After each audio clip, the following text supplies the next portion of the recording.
саламатсыздарбы? Аты жөнүм Ыдырыс Исаков, Оштомун. Кечээ Арча Медиа деген маалымат каражаты Кыргызстандын капиталы менен Өзбекстанда 287 ишкана иштеп жатат деп маалымат чыгарды. Ал деген сөз, ошол 287 компания кыргызстандыктар Өзбекстанда ачкан компания. Демек алар ошол 287 Кыргызстандын бизнесмендери Өзбекстанга барып иштеп атат деген сөз да. Ал деген сөз 200 жок эле дегенде ар бир ишкер жок эле дегенде 1 миллион доллардан акчасын салганда дагы Кыргызстандын ичинен 287 миллион долларды Өзбекстанга салып, Өзбекстандын рыногуна киргизип, Өзбекстанга мындай салым кошуп, анан кийин иштеп атат деген сөз. Эми караңыздар, ошол 287 ишкана ар бири 50дөн адам кылганда дагы 50дөн адамды ошол жердеги жергиликтүү өзбектөрдү алып иштетет дейм. Ошондо дагы бир 15 миңге жакын үй бүлөнү ошол Өзбекстандын үй бүлөсүн кыргыз ишкерлери барып багып атат деген сөз. Аларга айлык берип атат, алардын соцфондун төлөп атат. Андан сырткары аларга ошол Өзбекстандын бюджетине салык төлөп атат деген сөз. Эми эмне үчүн андай болуп атат? Эми ал башка маселе. Бирок мен азыр сиздерге ошол Өзбекстанга кетпей, кезерип, ушул жерде ошо Кыргызстанда иштейбиз деп, Кыргызстанда иштеп, Кыргызстанга акчасын салып, ушул жерде бир 40 адамды айлык акы берип, андан тышкары баягы салыгын төлөп, соцфондун төлөп иштеп аткан Кыргызстандагы мындай бир элге керектүү социалдык кадимкидей бир маселени чечип аткан бир ишкана жөнүндө айтайын деп атам. Бул мына Айнекстан деп аталат. Бул мына Ош шаарынын этек жагында Разахов көчөсүндө Семетей кинотеатрынын маңдайында мына жактагы жанагы автотетиктер базары бар, Кудайберди деген. Анан ошол Кудайберди базарына бурулбай, ага жетпей, ошого бурулган светофорго жетпей, ошол Кара сууга кетип аткандагы жолдо оң тарапта жайгашкан. Мына ушул жерге мен азыр келдим. Бул жерде азыр Калмурза деген ишкер жигит экен. Ошол 40 адамды иш менен камсыз кылып, ушул жерде бир нече жылдан бери иштеп атышыптыр. Азыр эми жылдан жылга кеңейип атабыз, чоңоюп атабыз дешип атат. Анан булардын сапаты элден угушума караганда мындай жакшыраак экен, ошого жараша баасы кымбатыраак экен. Азыр канчалык кымбат, канчалык сапаттуу? Муну алса болобу, болбойбу? Же жанагы арзандын шорбосу татыбайт болсо дагы эми арзанына качырып, башкаларды алган жакшыраакпы, же андан көрө ошол кымбат болсо дагы акчасына жараша деп ушул Айнекстанга келип эле, бир аз акчасына чыдап эле, анан кышта жанагы үйүң суук болбой турган, жайда үйүң ысып кетпей турган, көчөдөгү ар түрдүү ызычуулар угула бербей турган, мына ушул Айнекстандын эле профилдеринен жасалган эшик терезелерди алган жакшыраакпы? Аны азыр көргөзүп берейин. Эми өзүңүздөр көрүңүздөр, өзүңүздөр баалайсыздар, көрөсүздөр, байкайсыздар. Мына ушунун эгерде мисалы үй салып аткан болсоңуздар, эртең бир курулуш куруп аткан болсоңуздар, шашпай таразалап алыңыздар, мен ошого жардамым гана тийсин. Таңууламай жок, ыктыяр сиздерде. Ассаламу алейкум. Калмурза. Кандай, жакшысыңбы? Жакшы. Биз сага келип калдык. Анан өзүң жакшылап айтып бер. Мен силерди мындай сапаттуу деп укканмын. Анан бир нече жылдан бери иштеп аткан түптүү компания деп укканмын. Бирок силерде товар арзан эмес экен. Угушума караганда. Эмне үчүн кымбат? Эмне үчүн ошо кымбаттыгына карабай силерден ушул эшик терезеңерди, профилдериңерди сатып алышыбыз керек. Ошону айтып берсең жакшы болот эле. Биринчиден кымбат болуу себеби дегенде бул кымбат болуу өтө деле наценкадан эмес, биринчиден айтып кете турган нерсебиз. Анын ичине салынган темирлери, колдонулган фурнитуралары, ошолордун бүт баардыгын сапаттуу иштеткенибиз үчүн, мисалы ичине баардыгы бул жактан көрсөтүп бербейм сизге? Ооба. Ошону көрсөтүп туруп, анан ошого карап айтып берейин. Саламатсыздарбы? Бизде мисалы брусбокс деген пластик профилдер жасайбыз. Так, бул азыр шоурум деп койсок болот экен да? Бул образецтер. Бул жакта да айнектин түрлөрү бар. Канча түр бар эми бияқта? Бул жакта азыр 11 түрү бар пластик профилден. Брусбокс деген компания российский, алюмин бар, Казакстандыкы Хофмандыкы 74-серия, 64-серия, бул жерде холодный фасадтын сериялары бар. ошондой баардык түрүн жасайбыз. Ошондой эле мына бул жерде 3 камерадан 6 камерага чейин бар да. Сиз каалаган түстө баардыгын коюп бере алабыз. Эми баасыны бул кымбаттата турган нерсебиз. Ичине салган темирлери жука салып коюшат. Анан өзүнүн размерде темирлер салбаса, бул пластикти кармап турган кабыргасы деп айтайык да. Кабыргасы ушу металл болот да. То есть мына кызыл ошол металл, металлы кызыл менен белгилеп койгонбуз, ушул металл. Ошол жука болсо, пластик ийилип кетиши мүмкүн. Жакшы ийилип кеткенден кийин ачылып жабылбай калат, ошондой. Анан резиналары, сапаттуу резиналар салынып, шамал кирбейт. Анан булардын баардыгына биз жасап бүткөндөн кийин, биз алып барып коюп бергенден кийин 5 жыл гарантия беребиз. 5 жылдын ичинде жакшы ачылып жабылбай калса, же бир нерсе болсо, чалса барып оңдоп түзөп бергенге даярбыз. Бул 5 жыл баягы кепилдик берип атасыздар, а бирок өзү негизи канча турат өзү? Өзү негизи 5 жыл биз кепилдик беребиз. Заводдо Брусбокс компаниясы 60 жыл гарантия берет, пластиктерине эч нерсе болбойт деп туруп. Өңгө өчпөйт, ийилбейт, жешилбейт, укаланып кетпейт деген. Анан бул алюмин профилдерге болсо, алюмин профиль эми алюмин эч нерсе болбойт биринчиден. А сырты болсо полимерный краска болот. Могу машиналарда краскалар заводдо чыгат. Ошондой краскалар менен чыккан үчүн булар краскалар өчпөйт, эме болбойт, күнгө өзгөрүү бербейт, ошондой тура берет. Демек бул андан дагы баягы колдонуу мөөнөтү андан дагы бийигирээк болобу ошондо? Ооба. Мунун колдонуу мөөнөтү көбүрөөк пластикке караганда. Эми бул сиздерге могуну көрсөтөйүн. Бул жака алып чыгып туруп көрсөтөлү. Бизде жасап жатканда коюп жатканда бүт технологиясы боюнча коюп беребиз. Мисалы пена беребиз бул жактарга. Анан пенаны мисалы көбү коет, анан стройкасын токтотот 1 жылга, какой-то 1 жылга токтоткондон кийин пенасы туруп калат, күйүп калат, билесиз, саргарып. Ошол пенаны күйүп калбаш үчүн сыртына парапроницаемый герметик сүйкөп кетебиз биз дайыма. То есть мына пенаны жанагы пеналап туруп эле кетип калышат го көбү. Анан баягы күнгө күйүп баягы укаланып баштайт. Укаланып баштайт, ошону эме кылабыз. Анан эң койгойлуу нерсе могу айнек менен подоконниктин ортосунан шамал кирет да көбүндөчү. Ошого подставочный профиль деген болот. Бул атайын профилдин астына кирип, подоконник независимо бул жактан отдельно келет дагы. Бул жерде резиналары, ребролору шамалды киргизбей кармап туруп берет да. А бизде көбү подоконниктин үстүнө пластик коюп коет. А ортосуна шамал кирип, ошонун үйдүн ичинен шамал кирип кыйнай берет биздечи. Бирок ушул маселе мындай да. Көбүнчө мынау курулуш компаниялары. Алар мынау терезени коюп коюшат, подоконникти койбой кетишет өзү. Ооба. Анан кийин мисалы мен үй алган болсом, мен барам дагы анан ушуга ылайыктуу түстөгү мынау текчесин издейм анан. Мисалы сиздерге келем. Анда кандай болуп калат? Көбүнчө ошол мынау текчеси кийин коюлат да. Ооба, бул текчеси коюлбай калса биз мисалы кээде текчеси жок деле заказ берген күндөр болот бизде. Ошону заказ бергенде могу подставочный профилди коюп кетебиз. Бул текчесини айнекте эч накадай жылдырбай эле, чукубай эле бул жака алып кирип эле кайра ордуна коюп коет. Бул жерде подоконниктин местасы болот бул жердечи, атайын. Ошондой. То есть эгерде сиздерге азыр мисалы менин акчам жок боло турган болсо, анан мен сиздерден азыр батыраак айнекти терезени коюп алайын дей турган болсом, терезени коюп бере бересиздер, бирок баягы текченин ордун калтырып кетесиздер. Ордук дайыма калат. Анан то есть текчени кадай турган мынау эмеси менен калтырасыздар. Ошону менен дайыма койгондо биз ошонусу менен коебуз да. Бул жакта айнектин түрлөрү бар. Жок, токтоң эле, азыр мунун дагы бир көргөзүп коеюнчу. Мисалы мен деле азыр айылда үй салып атам өзүм. Чынын айткандачы. Анан менде мисалы дайыма мындай өзүмдө талаш бар да. Мен кайсыл айнекти тандасам жакшы болот деп. Мисалы мен мунондой мына азыр 3 камерада эсептелеби? 3 камера. Ушул 3 камералуу эле ак түстөгү ушундай эле профилди тандаганым жакшыбы? Же болбосо мунондой мисалы мына канча 1 2 3 4 5 6 камералуу экен, а? Же 6 камералуу пластик тандаганым жакшыбы? Же болбосо мынага окшогон алюминди тандаганым жакшыбы?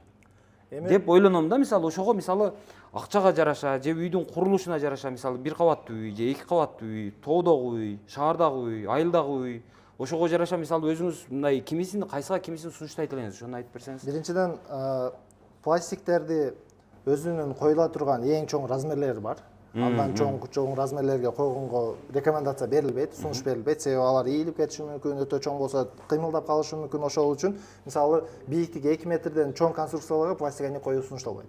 Бизде мисалы бийиктиги дегенде узун жагы да, кайсы жагы болуп калса, өтө деле сунуштабайбыз да. Көбүнчө азыр 2ден жогору болуп кетсе. Көбүнчө азыр мода болуп атпайбы, жанагы полдон шыпка чейин дегендей. Ошол полдон шыпка чейинкилер боло турган болсо, анда пластик эмес, көбүнчө ушул Ооба, анда алюминдерди сунуштайбыз. ичке болуп туруп бийик болсо дагы проблема жок анда делечи, маселе болбойт, себеби ал ичке бул жага кармай берет. Ооба. Главное стойка 2 метр узун коюлуп калса, ошол маселе жаратат биз үчүн. Ошол жерде бар.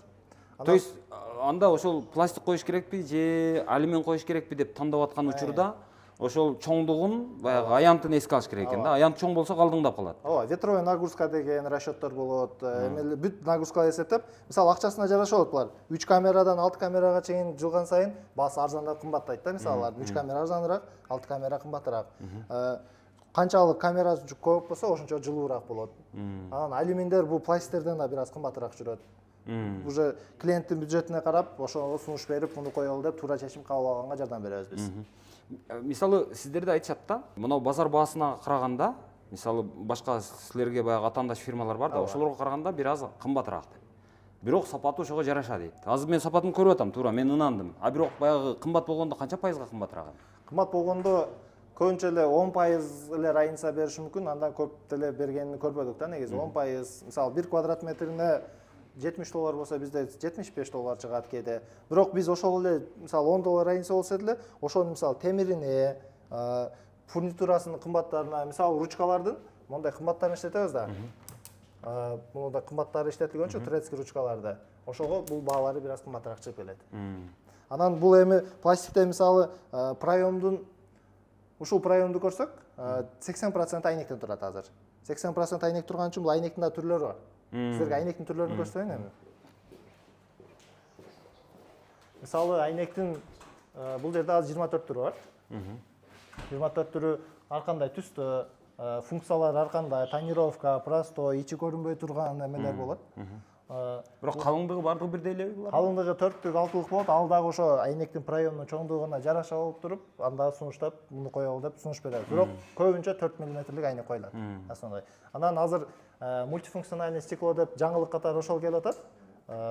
Мисалы, могу простой айнекте, могу мультифункциональный айнекте. Мультифункциональный айнекте мындай кармасаңыз, простой айнекте үйдүн ичине ысык кирет, мультифункциональный айнекте ысык кирбейт да, ошондой. Кирбейт экен, ооба. Мына чындап эле сиздер ишенбешиңиздер мүмкүн мына. Мунун да кадимкиде баягы мешикке колду жакындаткандай ысык келет экен. А мунун да жок андай.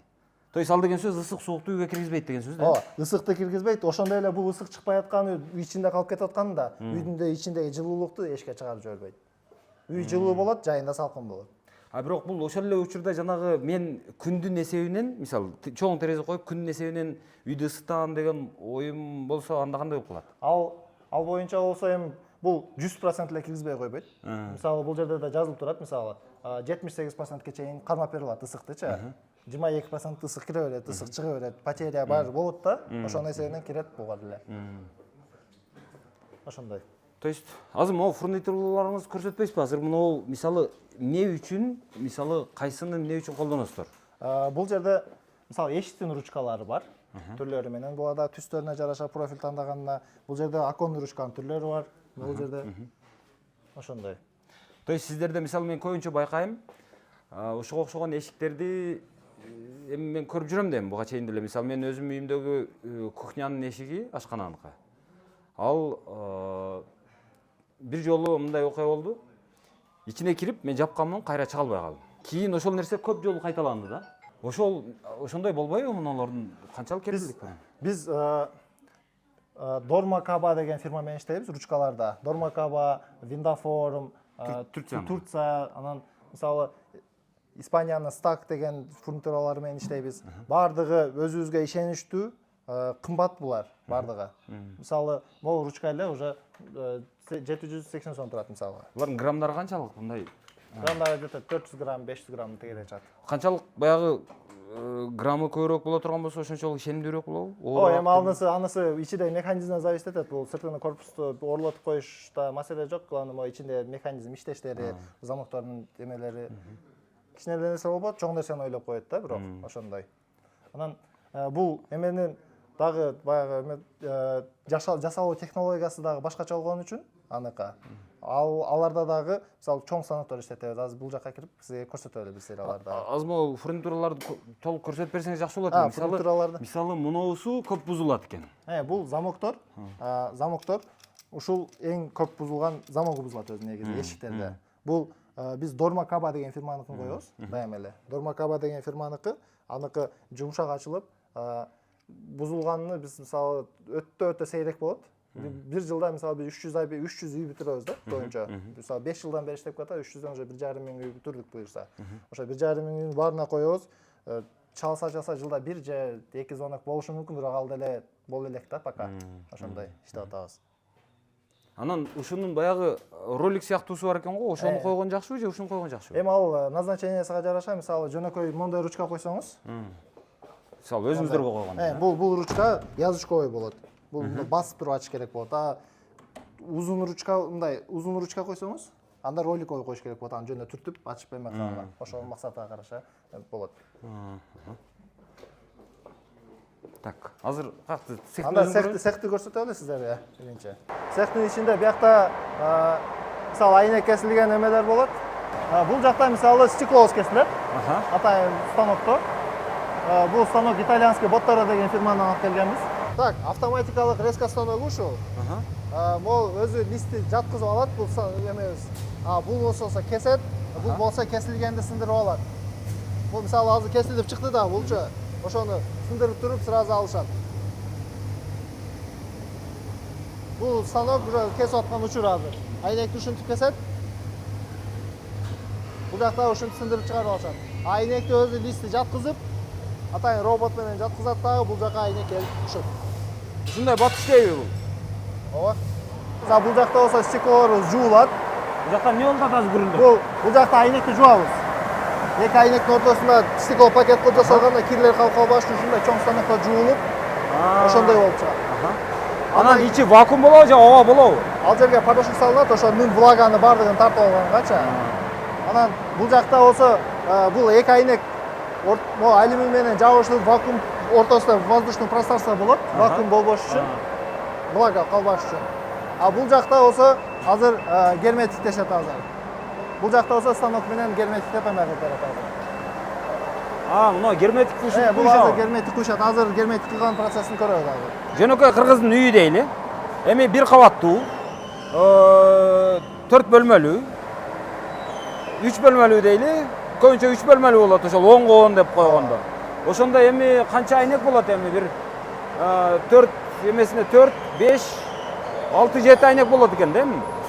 Эми ошондо ошо жөнөкөй бир кыргыздын бир кабаттуу үйүнүн терезесине канча акча кетирет?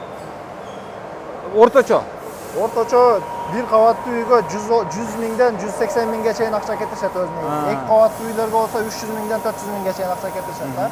Айырмасына жараша. Ооба, айырмасына жараша. Мына герметик станогубуз, могуну герметикти куйшат, монтип туруп. Атайын экструдер деп коет, двухкомпонентный клейди аралаштырып берет. Могуну обычно кол менен эле шпатель менен чытап койшат. Могуну атайын станок менен кылабыз да. Ушинтипчи. Бул атайын чоң бочкаларда келген станоктор бул жактан эки компонент аралаштырып чыгарып берет. То есть бул басым менен сүртүлөт экен да? Ооба, басым менен түртүлүп, анан даярдап алып коебуз. Болду, бул жакта заказдар кетет, ошону менен бул жака чыгат. Бул жакта пластик цехте мисалы жасалат, баардыгы станоктор менен болот. Мисалы, могу жерде карасаңыз, шуруптардын берүү аралыгы 20 см, 22 см. Онун ар биринин аралыгы. Ошончодон шуруп берилет. Бул металл салынгандан кийин жакын карматса, ошончолук катуу кармайт эмени. То есть баягы эмени кандай десем, эгерде мына пластик менен ичиндеги темир профилди аял менен эркек дей турган болсок, аны ар бир 20 сантиметрден кадап чыгасыңар бири-бирине. Ар бирине карматып ажырашпайт. Ооба. Биринчи процессибиз болсо, бул жакта мисалы эме кесилет, профилдер кесилет. Салам алейкум. Бул жакта профилдери кесет, двухколовый резкабыз бар. Анда кесилет.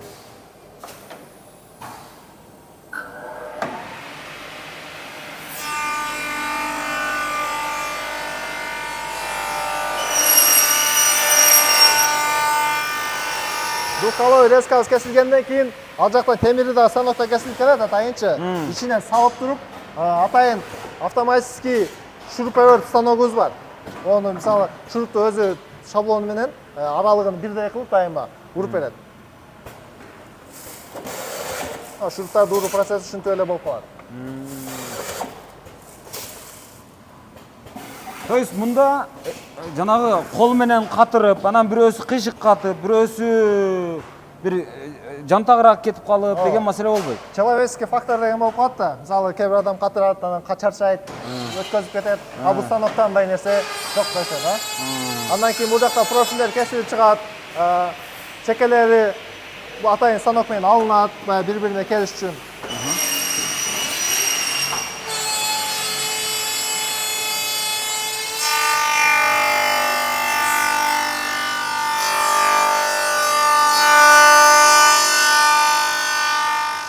Эми жамгырда, мисалы жамгыр жааганда суулар агат да кичине айнектенчи, ошондон чыгып кетиш үчүн атайын сливтери ондай станоктор менен тешет булар дагы. Суу чыгып кетет ушул жерде. Сыртка сууну чыгарып жиберишти. Андан кийин болсо профилдер кесилгенден кийин бул жакта биздин үтүктөйбүз, пайка деп коет. Двухталовый пайка болот. Мисалы мону салып туруп, темирлер катырылып келди бул жакта. Катырылып келгенден кийин мону салып туруп, үтүктөп чыгарабыз.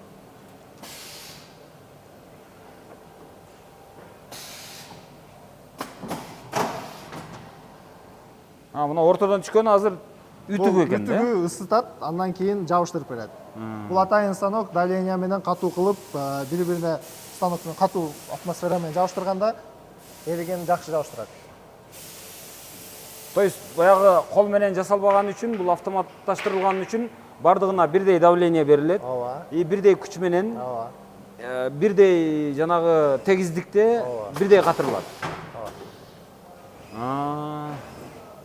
То есть сууп дагы калганга мүмкүнчүлүк берилбейт экен да, муздап Суупта калганга. сразу болот, андан кийин эки башыны бир жабыштырат. Бул айнектин диагоналы түз болуп, сапаттуу чыгышына жардам берет бул. Андан кийин болсо бул жактан чыккандан кийин резинкалар салынат. Жана айткан резинкаларым атайын ручной салып чыгабыз булардычы. Себеби дегенде бул атайын келген резиналар жумшак болот, көпкө жетет. Мисалы монтип атайын колдо салып чыгат балдарчы. Ар бир резинаны ушинтип айнек коюлган жерден баарына резинаны өткөзүшөт. Бул жумшак болот биринчиден, экинчиден көбүрөөккө жетет булчу.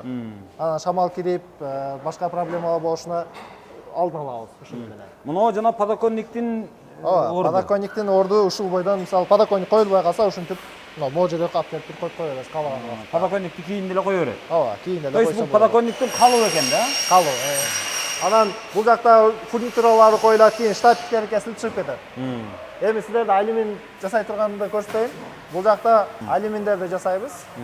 Алюминдер жасаганда мисалы бүт бардыгыны жасап, мисалы көрүп атпайсыз, алюминдер жана чоңдорду атпайсызбы? Кичикейлер пластиктен жасалат.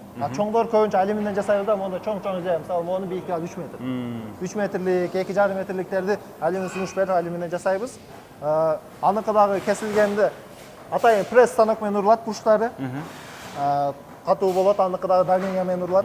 Андан кийин бул жакта фурнитурага коюп, ар бир алюминди клёнкага ороп, чийилип калбаш үчүн ушинтип алып барып беребиз буларды дагы. Ошондой. Анан мынау эмелерди кандай кылып жасайт? Мен өзүм үчүн кызык болуп атат. Жанагындай дугообразный. Аркаларды болсо муну атайын станокто ийдирип келебиз анычы. Аны градус менен четко кылып ийип, шаблон алып беребиз. Ошо менен ийип беришет бизге. Мага кызык болгону азыр мунун ичиндеги темирлери. Муну темирди, мисалы темир өзү бурчу мындай болот да. Ооба. То есть 90 градус болот. Ооба. И ошону бири-бирине туташтырып атканда азыр монтип бир 45 градус менен бириктирет да, туурабы? Аны туташтырып атканда прямой эле кесилет, жеткизилбей кесилет бурчуначы. Анан бул темирлерибиз дагы мисалы атайын отцинковка. Жана ичинде турса буга деле суу кирип кетсе, друкчо киргенде бул заңдабаш үчүн атайын дат баспай турган темирлер салынат мунун ичине. Анан ар бир темирдин мисалы бул импост деп коет, ортодо стойкалар. Өзүнүн темир болот. Бул башкача темир. Могу жерде мисалы коробка болот. Мунуку башкача темир болот. Ар биринин өзүнүн темирлери, ошолорду салып беребиз алаңга да. Азыр муну чыгарып ийип көрсөк болобу мындай ийгенге аракет кылып? Ийге болот. Мындайынан ийип көрсөңүз. Азыр мына жагынан ийи. Бул жесткость жагы бул жагы иштеген үчүн, бул жак жагына. Эгерде 4 бурчтугун кармап көрсөк кандай болот? Ошондо деле жок, бул 4 бурчтук болбойт. Ушундай эмеде келет. Ушундай 6 метрден ушул формада келет булар. Жок, мына жагы формасы 4 бурчтугураак экен да. Ошону айтканым. Бул ушунуку да. Аха. Ушундай. То есть бардыгы эле ушундай болобу ошо? Бардыгы эле ушундай болот. Ар биринин өзүнүн калыбыга түшкөн темирлери бар. Ошолорду ар бирин салып беребиз. Ушул биздин цехибиз. Ушул жерде жасалып изделиялар чыгат. Күнүнө мисалы 2 этажды үйдөн 3тү бүтүргөнгө бул жактын эмеси жетет. Дарамет жетет. Дарамет жетет. А бул жакта болсо күнүнө 350-400 квадрат стеклопакет чыгат. Бул дегени 2 блоктуу бир корпус дом болсо, ошонун жарым айнегин бир күндө жасап, 2 күндө бир дом айнегин чыгарып жибергөнгө жетет да бул жактын дарамети. А станокторду жакшы иштетсең, анда деген ал бир күндө бир блокту жөндөй чыгарып берет. Бир блок дегенде эми канча кабаттуу үйдү? Бир блок дегенде 12 кабат үйдү. Бир подъездүү 12 подъездүү 12 кабаттуу үйдү бир күндө стеклопакетин чыгарса болот. А бул жакта болсо, мисалы жер үйдөн, 2 этаж үйдөн 3-өсүнү бир күндө жасап чыгарып туруп алып коюп койсо. А бир жолу кадап бүтүргөндө ошондо бир 12 кабаттуу 2 подъездүү үй дейли. Эми орточо аянты бир дейли да эми. Ошондой бир блок үйдү канча убакытта бүтүрүп бере аласың? Эгер заказ бергенден баштап эсептесе, ошондойду общий 20 күн ичинде алып барып коюп берип чыгып кетсек болот да, ошондойду. Бир 12 блоктуу, 12 этаждуу 2 блоктуу үйдү ошентсек болот. Азыр эми көбүнчө кардарыңар ошондой көп кабаттуу үйлөр болуп атабы же жөнөкөй частный үйлөр болуп атабы? Азыр биз жеке турак жайлар. Жеке турак жайларды көбүрөөк жасап атабыз. Эми акырындан этаж үйлөргө да киргенге аракет кылып атабыз. Буюрсаларды жасап баштайбыз. Азыр муну ченеп көрсөк болобу? Муну азыр муну эми кандай десем, силер камдап койгон сырьёлоруңар да турабы? Булар ошо темир салына турган темирлер. Ушу складта мисалы могул биягы 34, биягы 27, биягы 34 мм. Бул импостко салынат. Стойкага ортодогу. А бул жакта болсо открыванияга створка деп коет, ошого салынчу. Мына бул атайын бул жерлерде ийилген фигуралар менен биягы 28, 35, 28 мунуку. Так, азыр мунулардан алып көрүп туруп мындай тепсеп ушунун мындай чындап эле жүк көтөрүмдүүлүгүн текшерип көрбөйлүбү? Көтөрсө болот, Так, көрөлү. мына кыргындыларды алайлы.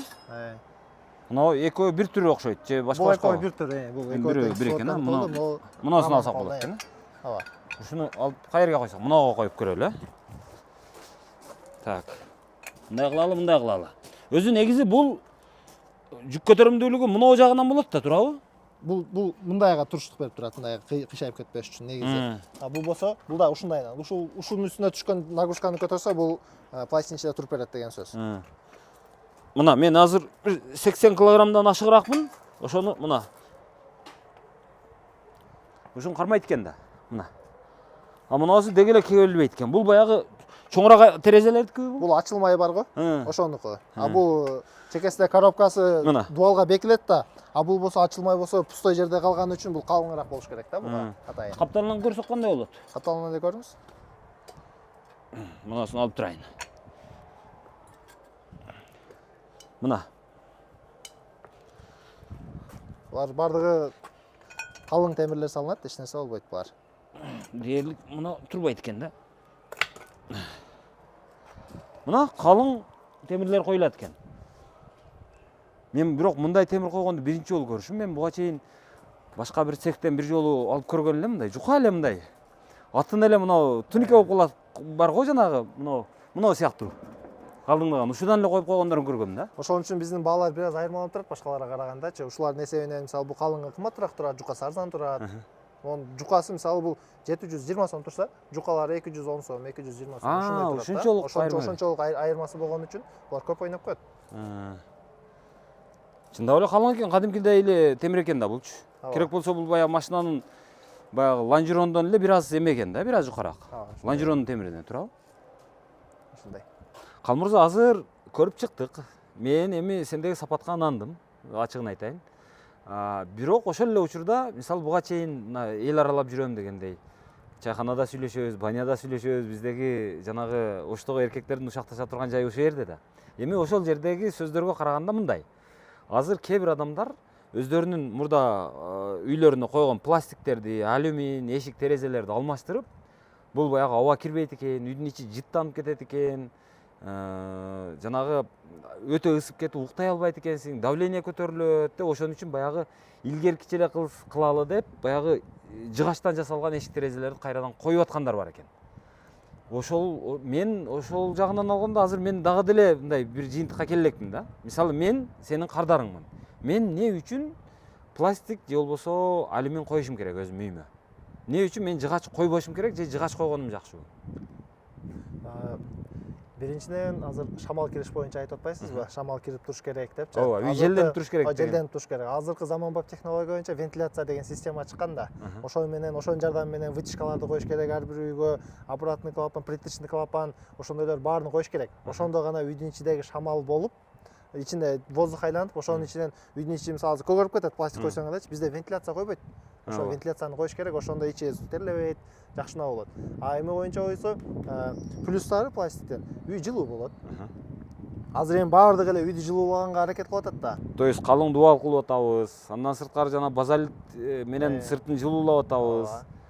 Же болбосо базальт койбосок дагы жанагы бир жанагы пөк деп коебуз го биз. Пеноплекстен коюп атышабыз. Пена блокпу, пена бир нерсе, полистирол бирдеме дегендерди коюп атабыз.